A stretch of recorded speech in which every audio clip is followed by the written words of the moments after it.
त्रिशूलमुण्डधारिणी धराविघातहारिणी गृहे गृहे निवासिनी भजामि विन्ध्यवासिनी।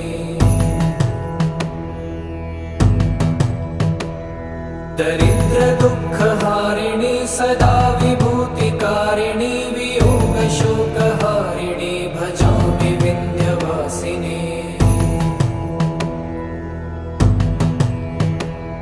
लसत्सुलोललोचनं लतासनं वरप्रदं कपालशूलधारिणी भजामि विन्ध्यवासिनी। कराब्जदानदाधर